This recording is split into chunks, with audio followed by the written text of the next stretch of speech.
we start? Good. So we start preparing for the Seder. I know we're preparing for Pesach. You already did.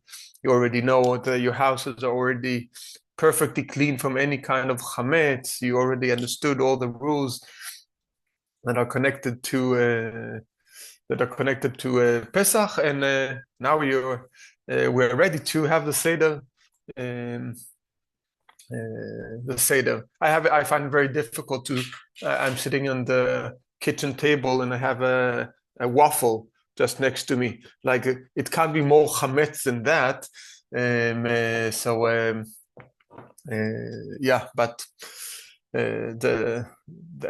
that's how it is. So we are preparing for the Seder, and I bought a few sources, and I also wanted to be open for any one of you to ask questions during and also about other things you've seen, you learned, you wonder about the Seder night.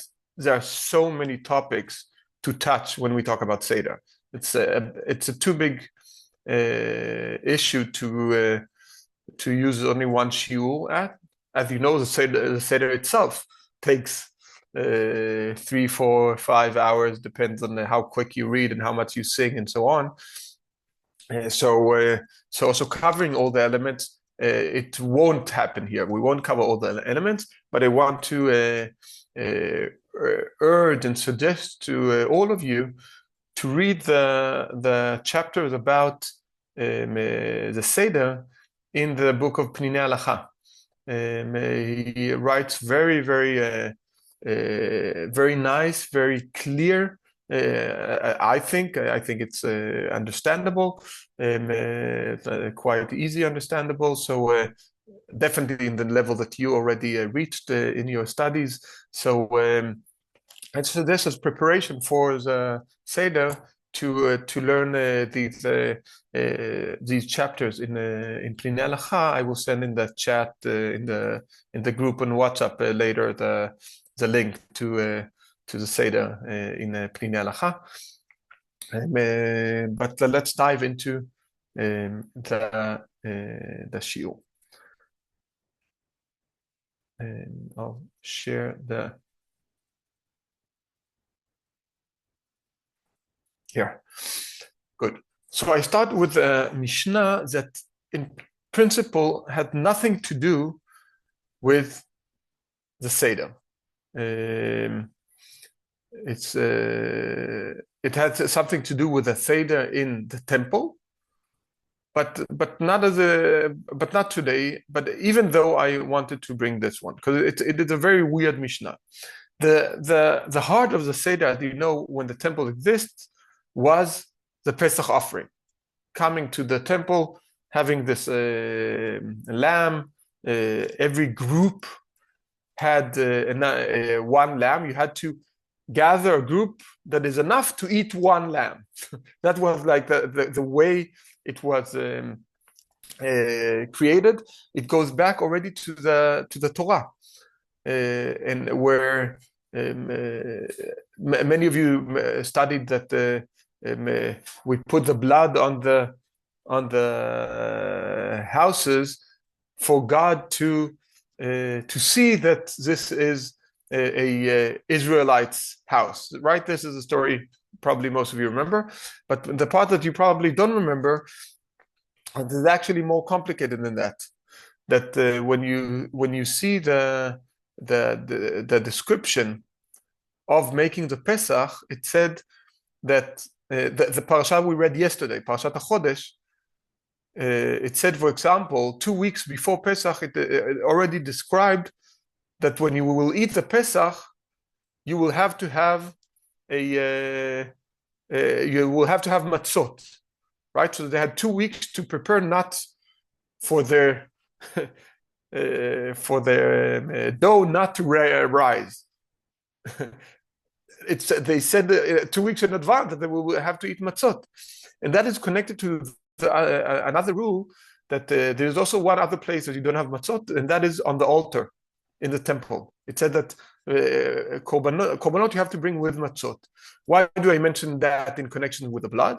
Because another place they put the blood on is when you bring an offer in the temple, al karnot hamizbeach, on the sides of the altar, you would put the blood. So that is connected to the fact that Korban Pesach is a Korban that create a home that is a kind of an altar. We put blood in the entrance. We eat only matzot, just like in the altar. We're not allowed to have any leftovers. Whatever is left, we have to burn, just like you have in offerings. So all these things happen within the home.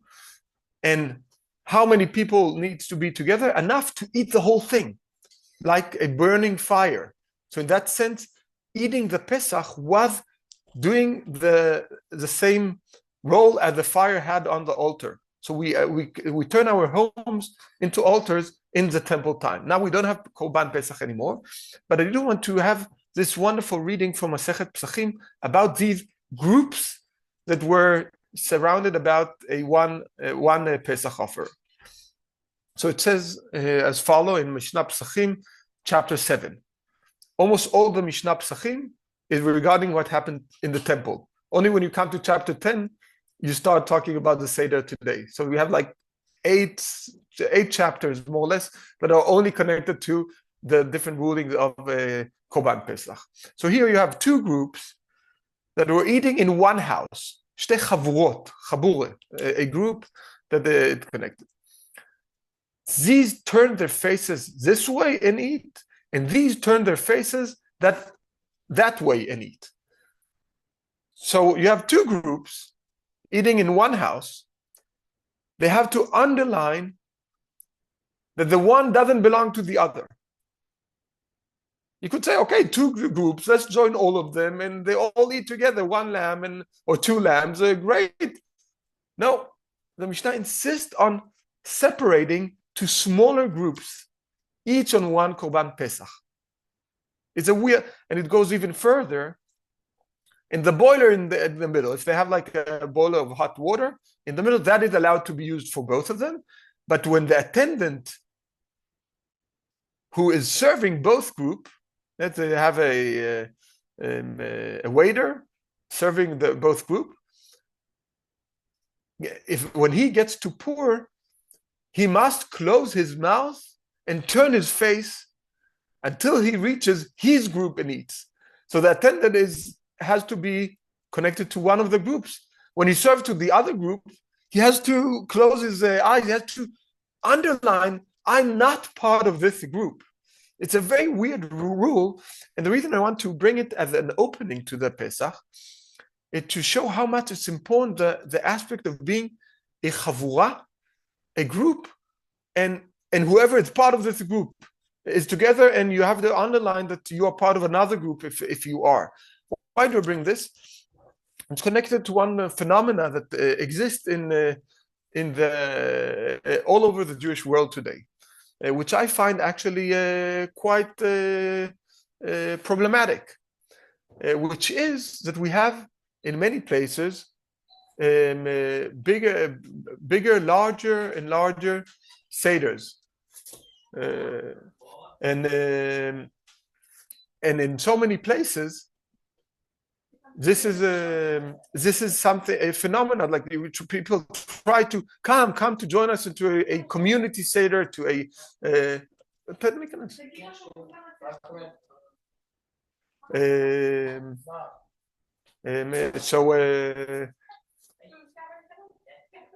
sorry, someone just came in to work in the home.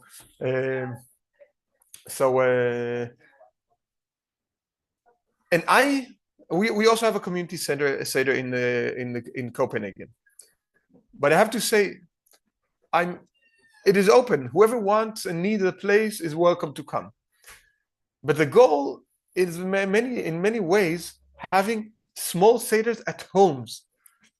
So much of our Judaism happened in the community, happened in the society. But we are a community built on chavurot, smaller groups that gather at homes.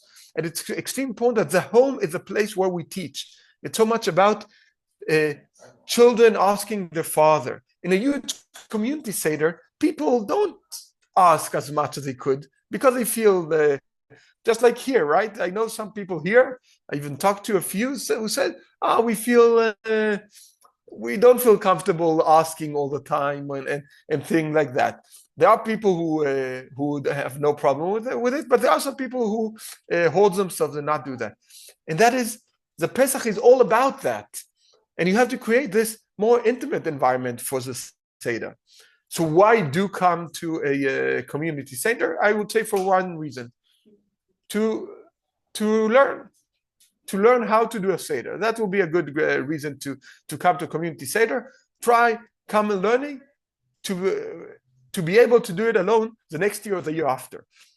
That is, for me, the heart. We have to create many chavurot, many groups that hold Seder, who are capable of holding a Seder. And this is why we study it today, that all of you can create groups that have their Seder, discuss, and a real discussion can only really happen in a smaller setting. It's the only time of the year that I will tell you, don't come to a community event. Try to stay at home, because this is where the community really happens. In each and every home. Yes, Tatiana. And Daniel. Yes. But is this like a imagine that you have a community that's functioning like the opposite. You don't have a lot of communal activities, so people are very split up and things. Would you say that this principle would still apply to the Seder? Or would you say in that case, maybe it would be nice to use the Seder as an opportunity to unite the community? Okay, so I will tell you this. I think that if you're in a community the size of, I don't know, Helsingborg, maybe that it's fine. But even there, it's extremely important to have a home Seder. It's extremely important to create your. I know the Seder. The Seder is my favorite holiday. Seder night and Yom Kippur. These are my favorites. But the Seder for me is all the experiences I had in my parents' home with the Seder. Sorry, I'm placing in a new place to go out of the noise down there. Now it's better. So the goal is to create an environment. Think that hopefully you will have very soon many children, and you create and then you should invite. It's simple. It's not like only the family. It doesn't say family. It says chavurot. So if you have, let's say, one more family, two more families, and of course also opening your home to people who are alone. But it's much better that these people who are alone in a community will go to a home and not to a community event. That they won't feel that they don't have anywhere to be till they go to the community. It should be, if we have many strong homes that have that, as many as possible, then they will have a place in one of these. This is definitely the better setting if we can. For those who don't go there, it's good, of course, that people who feel they are not capable of doing a Seder and such, that they have a proper halachic Seder in the community with everything and so on. But I would definitely argue that as much as you can, this should be some kind of a home setting with a couple more families, guests. This is the ideal for a Seder, a size of a chavura that can have a proper discussion and help each other learning and experiencing. Because the Seder is a learning experience. And this is also where we come to the next sources. You want to add a question? Well, I want to add a statement. One of the things that I really appreciate with the big community Seders and all of those things is that it's one of the few places where I get to learn and experience new traditions apart from my family. And then you hear all sorts of crazy things. The Yemenite guy says they did this, and whatever from Eastern Europe did this. And in the small group, like with my family, it's the same every year. And it's and whatever someone tries to add, my mom says, no, in Tripoli we did this, so we will do that. And but your mom is right. Yes, of course, always. Yes. But we still argue. Exactly. Both parts are right. Your mom is right, and you still argue. There's nothing more Jewish than that. But I will still insist. I'm saying it's fine once in a while to go to a community center, but you actually want to create an environment. I say especially when you start having kids and such an environment of tradition of a family, something that they will remember. Not as this is not the Seder shouldn't be a learning process of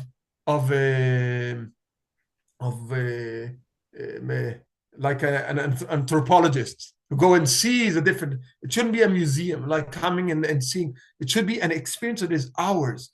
And the reason that you have when you say, it's amazing to see Yemenite traditions and the Tripolitite tradition and the Ashkenazi tradition from here and from there. Yes, but remember that each one of these traditions were created in a setting of a family who, and they wouldn't have been created if they had a community Seder at that time. Because the communities Seder have a tendency to minimize the amount of tradition because you have to take consideration to everyone and so on. So there are many challenges with having a community tradition exactly regarding creating these traditions, and you want your children to experience what is their Seder, the one that they grew up with, the one that they could see their parents teaching them the essence not only of Pesach, the essence of Judaism, because the Seder evening, as we will learn now, it goes much beyond only learning the facts of Yetziat Mitzrayim. Okay, so that's on that sense. So remember, come to learn in the community Seder, and then create your own and help each other with doing that. Good. Now we'll go to there are 4 times I brought 3 that the Torah tells us to about Pesach and about how to tell our children. The famous one,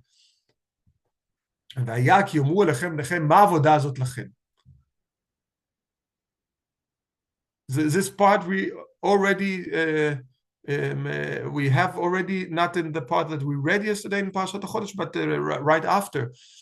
It says, when your children ask you, what do you mean by this rite? You should say, it is the Passover sacrifice, the Pesach sacrifice to Hashem, who passed over the houses of the Israelites in Egypt when smiting the Egyptians, but saved our houses. And so on. So you can see already from the very beginning, when the Torah demands to do the Pesach offering, the reasoning behind the Pesach offering is that your children will ask you about it. That Pesach offering should be used as an educational tool. It's already in the heart of the mitzvah. It's not, we don't have education in order to learn about the rules of Pesach. We have the rules of Pesach in order to learn. Okay, so this one is one that we switch around. The goal of the whole Pesach experience is learning, especially for the children to learn. And again, we have 2 more sources. Quickly, I will read them. And when in time to come, a child of yours asks you, saying, what does this mean? You shall reply, it was with a mighty hand that Hashem brought us out of Egypt, the house of bondage. You see, this is like in a chapter after. Already in the chapter after, it already says this for the second time. Your child will ask you, and you will answer him. And the last place also in Dvarim, and this is also extremely important. כי שלחה בנך מחר לאמור, מה העדות והחוקים והמשפטים אשר ציווה אדוני אלוהינו אתכם. All these quotes are those we read in the Haggadah when we read about the 4 sons. The 4 sons, each one of them get another answer from the quotation. So it's you can see all the places that the Torah talked about your children will ask you, these are the ones when we come to the four, the wicked and the wise and the tam. I'm not sure how to translate the tam, fullkommen or gultun, like it's not really sure, and the one who can't ask. And you understand why do we have a child that can't ask? It's specifically with referring to these places in the Torah that it says in every one of them, ki shalcha, when your child asks you, so the Haggadah has to ask. And if you have a child that doesn't know how to ask, then you should tell him, right? So it's really, you can see how directly it comes from the Torah. This question, the last one, is the one for the wise. When in time to come your children ask you, what mean the decrees, laws, and rules that our God Hashem has enjoined upon us? You should say to your children, we were slaves to Pharaoh in Egypt, and Hashem freed us from Egypt with a mighty hand. Hashem wrought before our eyes marvelous and destructive signs and portents in Egypt against Pharaoh and all his household. And us, God freed from there in order to take us and give us the land promised on oath to our fathers. Then Hashem commanded us to observe all these laws, to revere our God Hashem for our lasting good and for our survival, as is now the case. And you can see here also that in many ways, this is the question that the wise child asks. And the answer doesn't only apply to the story of the rescuing from Egypt. It applies the whole principle of living with the Jewish law and God. I would say the principle of faith. And in that sense, this is the goal of Pesach, not only teaching about Yetziat Mitzrayim, but teaching your children the principle of faith. What is it Judaism is about? Jewish people, Torah, all of it is the heart of the ideas of Pesach. The whole Edot v'chukim v'mishpatim, and not only the rules of the Pesach offerings. Okay, so we definitely saw that the heart, it goes around it, the question of the children asking. And here comes also one of the primary sources, one of the songs that we sing until today full-heartedly, is the song Ma Nishtana. I hope all of you already experienced Seder. Those who didn't, welcome to a very special Seder, a very special experience that we'll have in a couple of weeks. And usually for Ma Nishtana, you ask the younger attendant to sing Ma Nishtana, or the children together. And yes, and the source of Ma Nishtana starts already from the Mishnah, already from the temple time. Okay, the wording that we use for Ma Nishtana are the same words used in the Mishnah Pesachim, chapter 10, where it says, can anyone else read, just to give me some break to...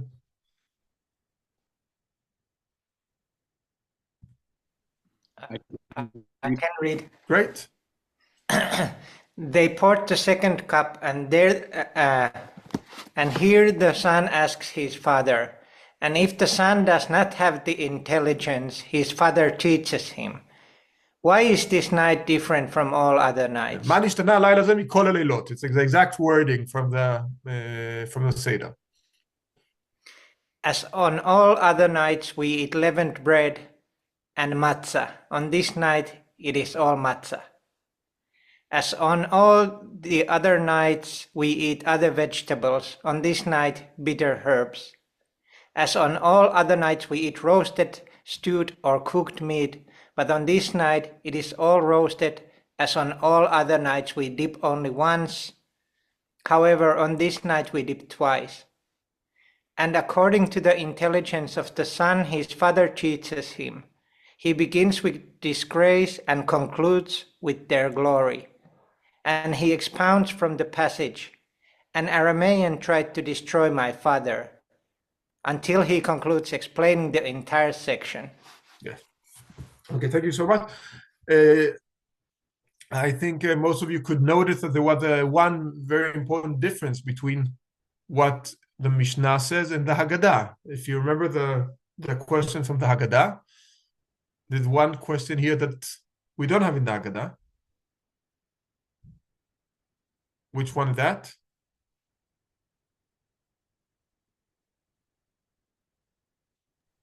The roasting? Mhm. Yes, the roasting. The question of the roasting we don't have, and instead we have a different question.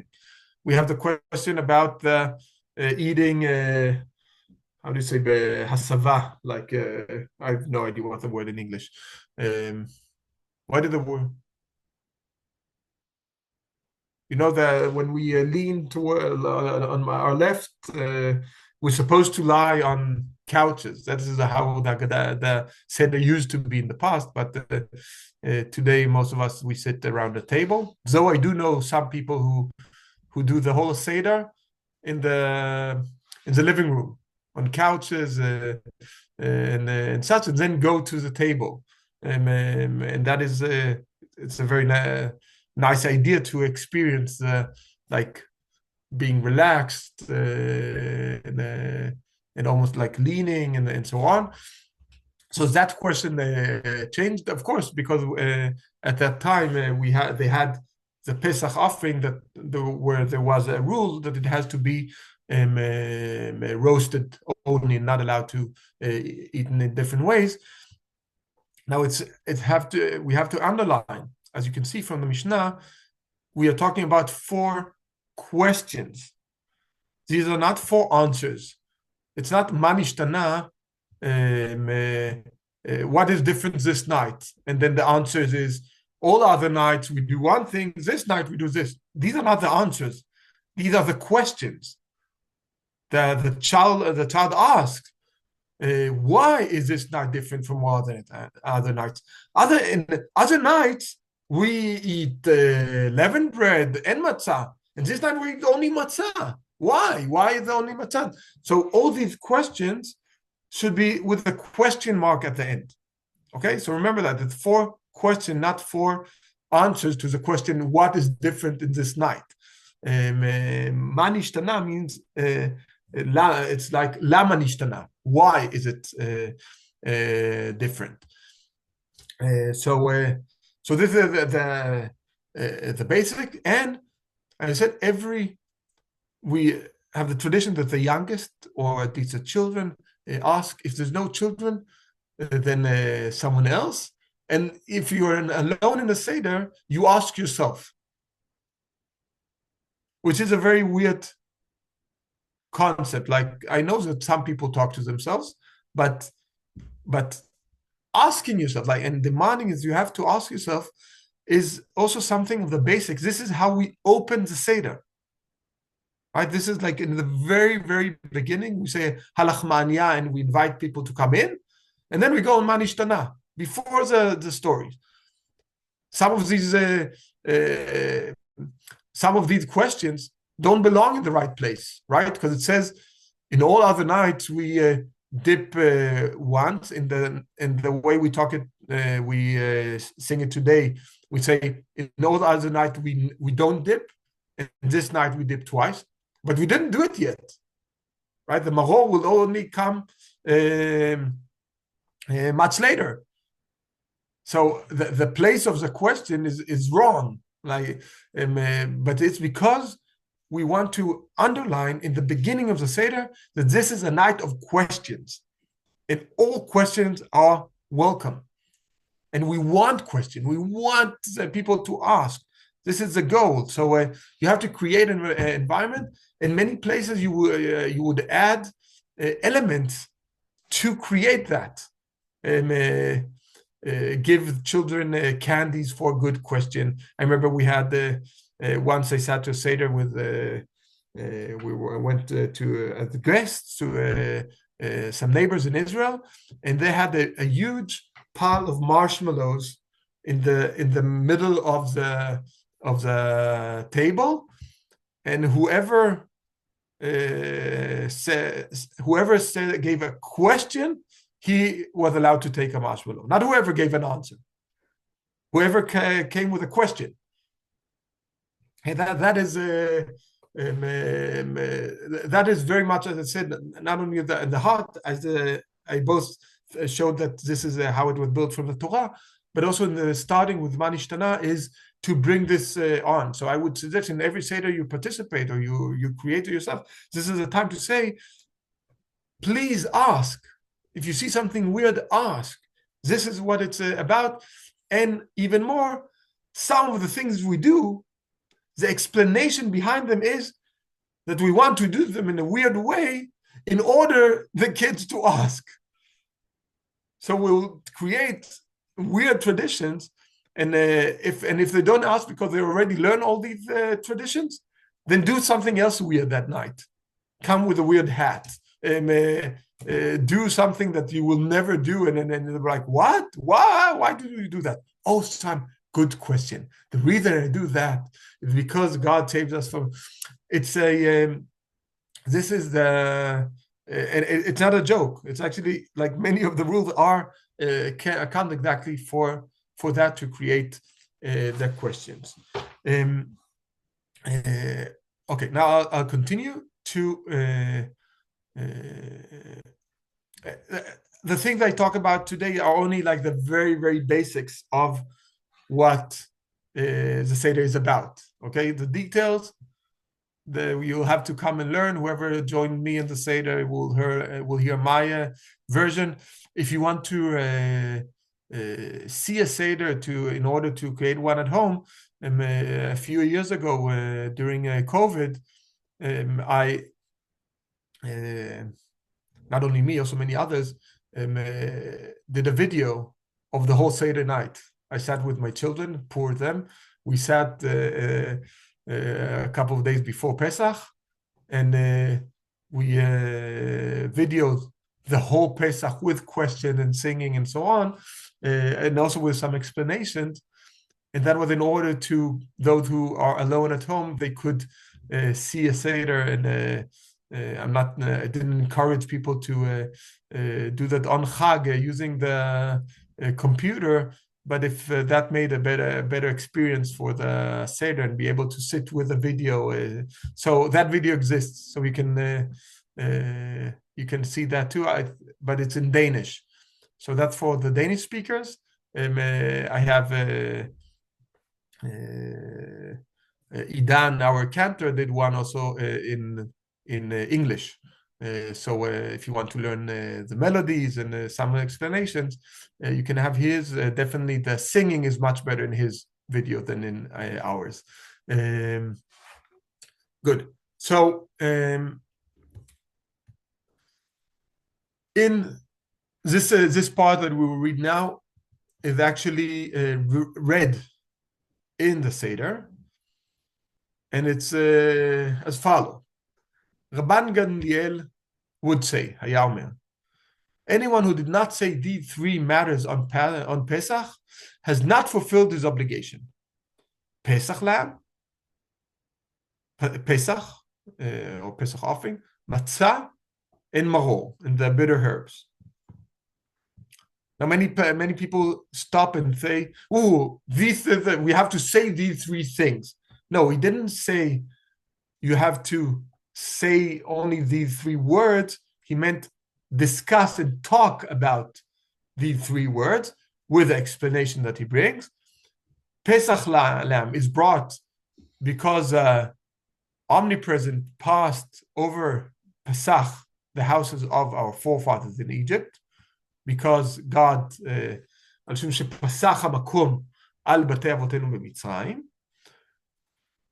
Matzah is because our forefathers were redeemed from Egypt.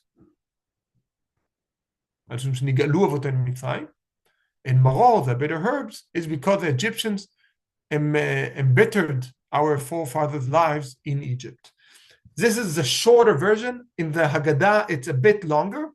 But in the Haggadah, these sentences are written in the Haggadah in an explanation, in a short explanation on each one of these three. So we have to explain these three, and we also underline that you're supposed to do that while all the things are in front of you. And that is connected also with the educational aspect that we talked about before. Everyone knows today that you can't only explain just like I do now.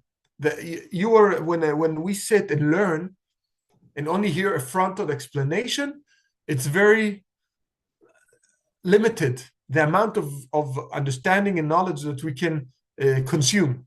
Like it's that we can't remember all of it. What helps memory? If you do if you show them something, like if you remember something through a story or through an element or through eating, and you connect the story and the explanation to something concrete. These are the things that stick in the head. So when do we talk about matzah? When matzah is in front of us.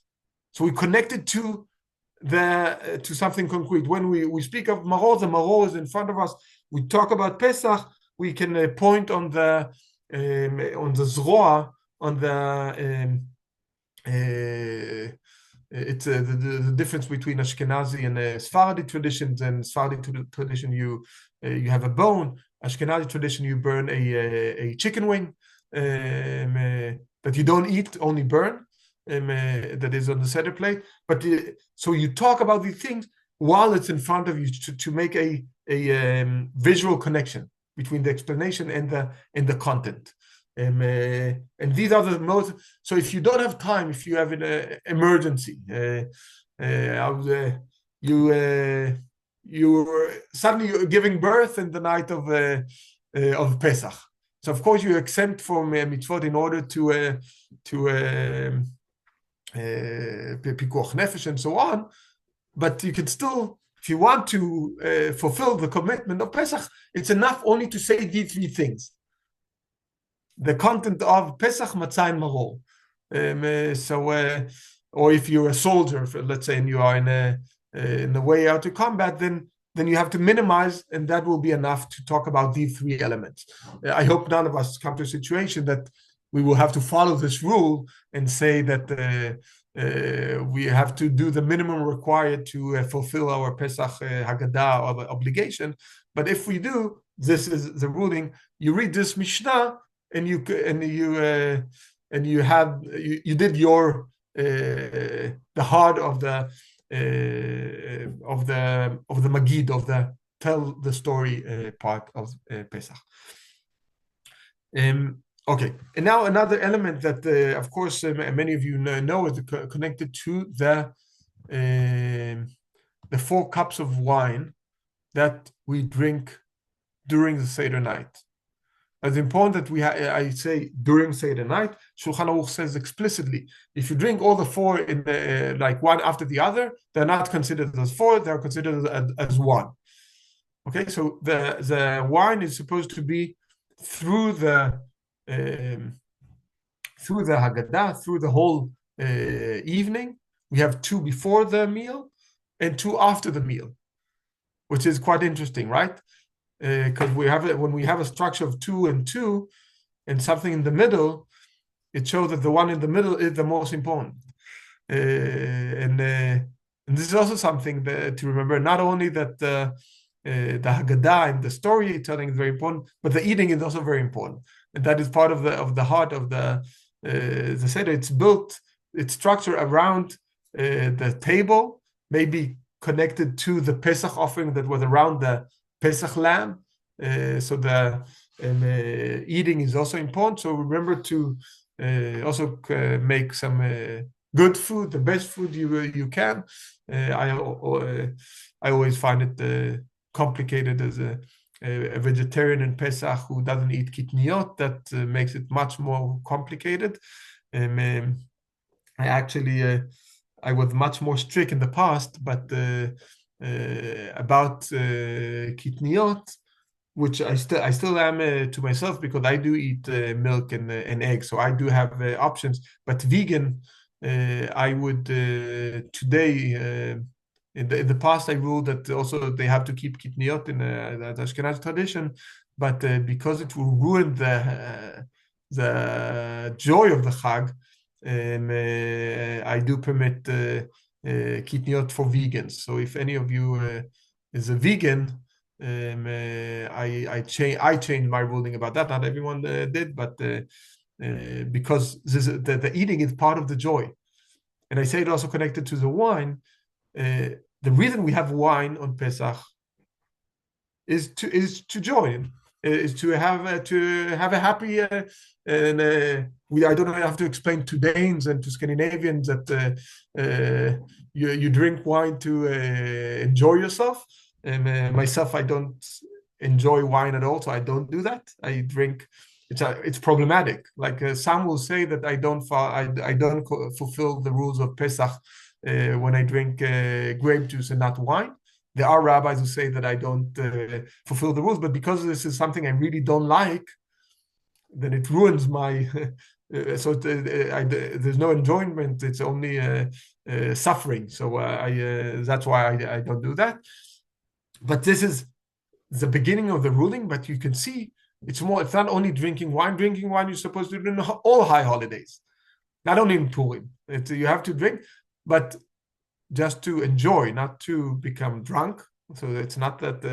And I also remember that. So be careful if you know that you are you become too quick tipsy with wine in a way that is not that will ruin your simcha. Then drink less, because that tradition saying you have to drink everything that you have in your cup. It's enough that the one who created the Pesach, the Seder, the leader of the Seder will drink everything that he's obligated, and not everyone has to drink the amount that you have to drink, the minimum amount. But so that is important. You can see from the Mishnah that these elements of the cups of wine again was part of the I said so many times the most important part of Pesach, because so many elements in Pesach are so important. So it's I'm ruining my own what is the most important. Matzah, of course, is the most important, and the storytelling is the most important, and the saying the 3 words is the most important, and now the drinking the wine is the most important. So I say it so many times. But that is because Pesach is so amazing. Did I say I love Pesach so much? So the Mishnah says, as a beginning, as an introduction to the Seder evening, in the Mishnah Pesachim chapter 10, it says on the eve of Passover, adjacent to Mincha time, a person may not eat until dark. Okay, in principle, you're not supposed to eat until you can eat the matzah, to eat it leteavon, with enjoyment. This year, it's very complicated because it falls on Shabbat, in Motzei Shabbat. So we have I would say, a conflict of interest. Usually, we allow to bring Pesach in earlier and just eat the matzah in the right time. Some people will insist every year that you have to start the Seder only at night. That will ruin all the rest that we talked about. Because if we start the Seder evenings this year at 9 o'clock, how much wakened children will you have to ask the question and be awake during the Seder? If we start at night, like, it's impossible. And people are also so hungry that they will be like, at some point, come, let's read it quickly in order to come to the food. So you have a really complicated situation this year with the order of the food, with this ruling about not eat until dark. I can say what we decided to do at home and many other places I heard, especially in the Nordic countries. This doesn't apply what I say now if you are in Israel, because the time there are different and are not as complicated as here. But what we do will be that we change the order of the Seder. Okay, which is weird because the whole idea of Seder is that you have an order. And we are going to change the order of the Seder. And how can we do that? Maybe here, you know what? I'll show you the order of the Seder in our new beautiful Haggadah. Let's find the Haggadah here.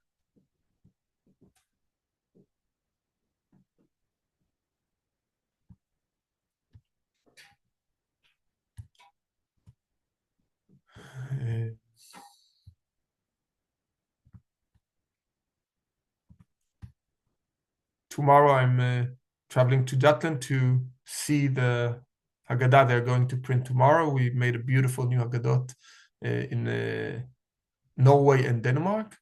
It's not anything against the other, it's just because my brother and me, we work together to do it. So here it is, a Haggadah. And you can see here, this is the Seder. Seder is order. This is the word that we use for Leila Seder is order, because we have such a very clear order, starting with Kiddush, and wash the hands, and Karpas, and Yachat, take apart the foretelling in the Magid, tell the story, again wash, matzah, and so on. This is the order. The most long part is the foretelling, the telling the story, the Magid. Of course, that takes an hour and a half or something.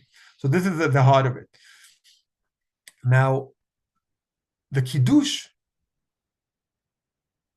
this year, you're not allowed to do the Kiddush in Shabbat. So you can't start the Seder if you start early.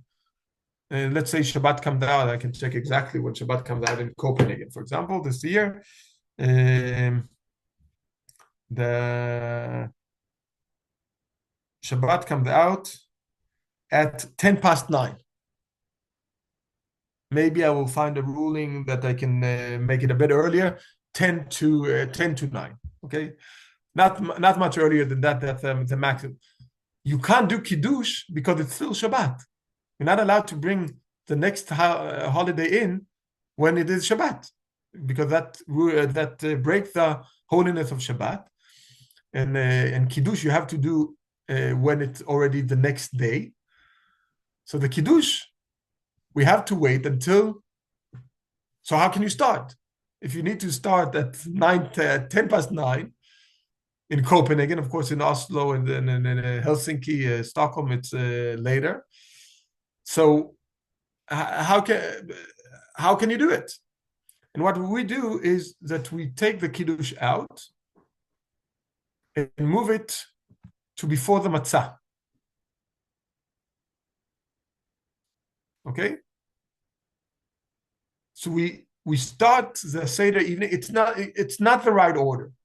Okay? It's not what if I didn't have small children and had a group that are dedicated religious group that want to do everything, maybe we would have just started the Seder at 9:10 and we would have done it like that. But this is not reality.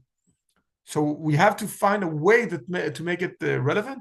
So I move the Kiddush to before the matzah, and then start with Suda Shlishit, eating something directly against the rule I showed you that you're not supposed to eat.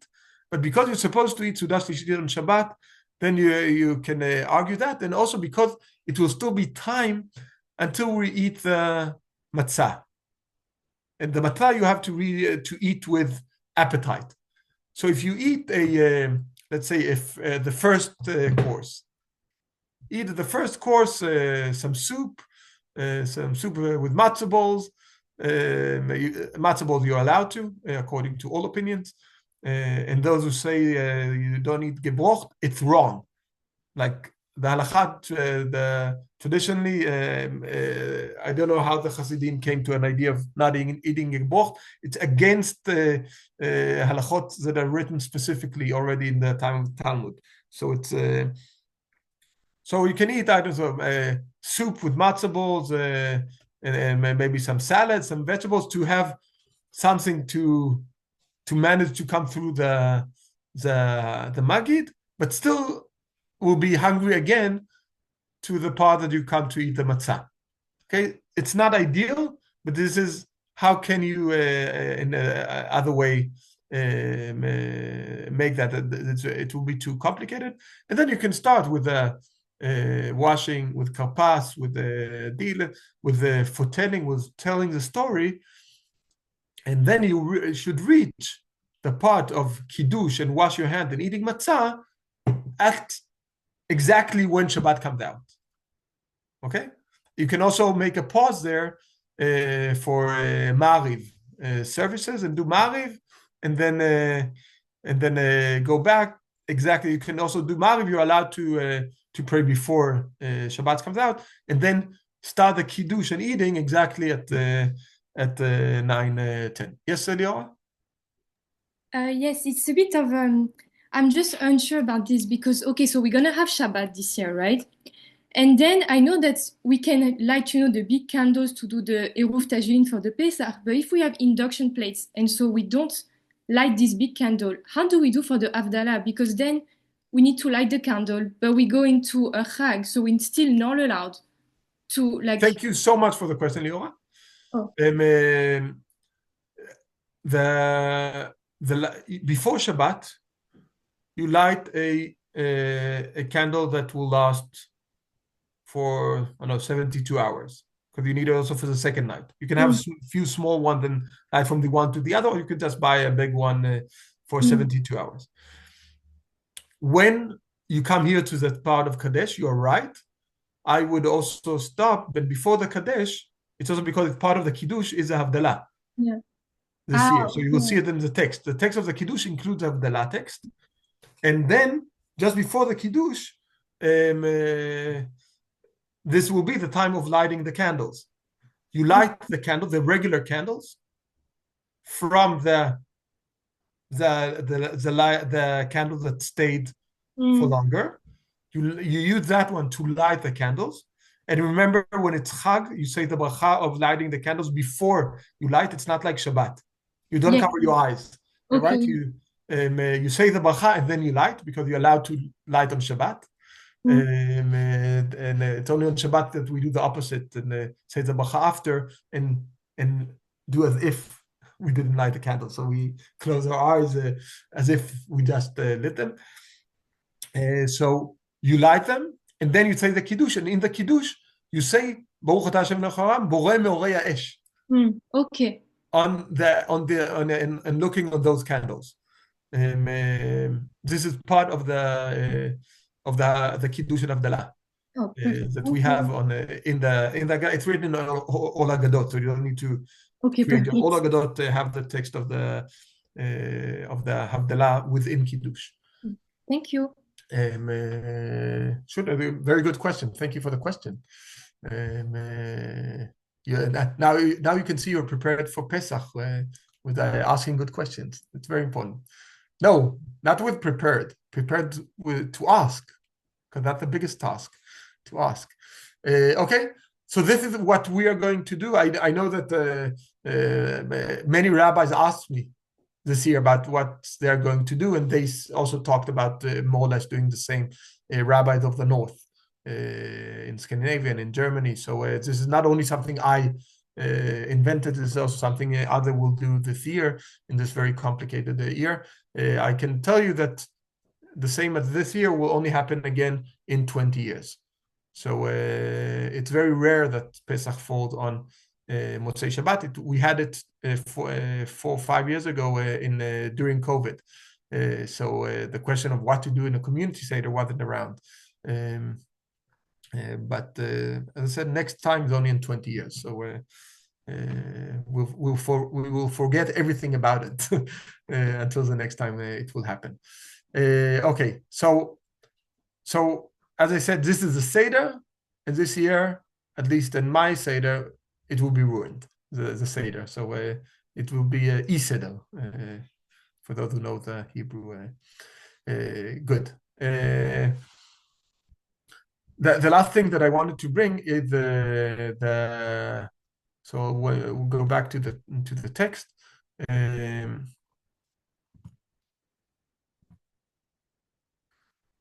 So I talked about the not eat until dark, but then the Mishnah adds, even the poorest of Jews should not eat until he reclines. Reclined is like the leaning, and the distributors of charity should not give a poor person less than 4 cups of wine. And even from the charity plate, like even everyone has to have 4 cups of wine. This is crucial for the happiness. We insist on giving. We don't. It's a usually wine is the reason that the Mishnah underlined, because wine is seen as luxury. Like, give people the basic what they need, right? Bread and like the minimal use. They will be much happier. The cost of 4 cups of wine at that time, you would have a couple of dinners instead for all your family. So no, the Mishnah insists here. It's crucial to have this luxurious aspect. And even the poorest man has to, we have to make sure that he has 4 cups of wine. It's a community responsibility that even they will have 4 cups of wine, which is very important. There are different traditions about why to drink the 4 cups of wine. Probably most of you know it's because of the Arba Leshonot Geula, which comes from the Talmud Yerushalmi. Talmud Yerushalmi discuss about from where the 4 cups. Why do we have 4 cups? Here I have something you can tell this year in the Seder, because many people don't know the source. Rabbi Yochanan is the name of Rabbi Benaya, said corresponding to the 4 deliveries. Deliveries connected Arba Geulot. It's the 4 terms in the pasuk in Sefer Shmot, Leshonot Geula, different ways of our redemption, our savior from Egypt, because it says, therefore say to the children of Israel, I am the eternal, and I shall take you out, etc. I shall take you as my people. I shall take you. I shall save you. I shall free you, and I shall take you. It's in Hebrew there are 4 different words there. Votzeti, take you out. Votzeti, v'itzalti, save you. V'ga'alti, redeem you. V'lakachti, and take you as my people. So 4 different languages for the 4 cups. This is the traditional one that everyone knows, but actually the Talmud here comes with 4 other suggestions. Rabbi Yoshua ben Levi said, corresponding to the 4 cups of Pharaoh. What are the 4 cups of Pharaoh? Where does this come from? Anyone remembers?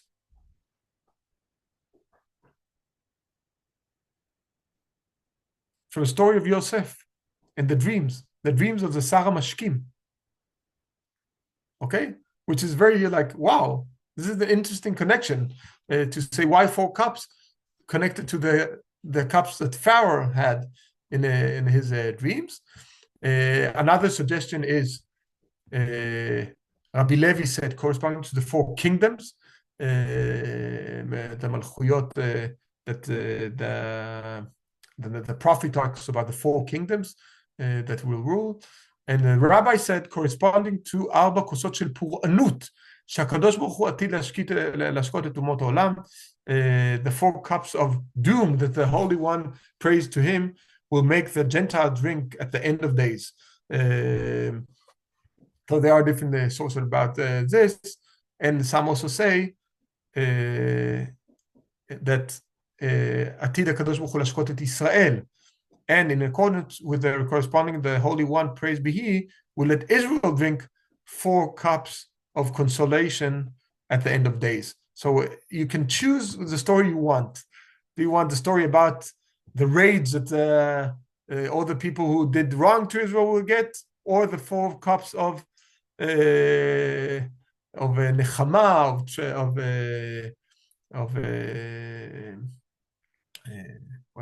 the consultation that we will drink, the 4 glasses of Pharaoh, the 4 glasses to the 4 and Malchuyot, kingdoms, or the traditional one, the four languages. So you see here so many possibilities to discuss, and that there's no one simple reason. Here also something we all assumed there was a reason, and a simple one.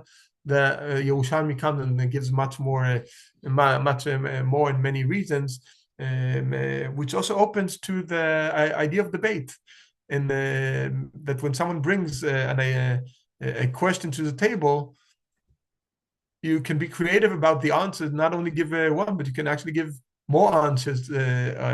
People can be creative and maybe create some new ones from the source that they got. So that's it. Thank you so much for today, and we look forward to a great preparations for the Seder. Thank you. Chodesh Tov. Chodesh Tov. Tov. Thank you. חודש טוב. תודה.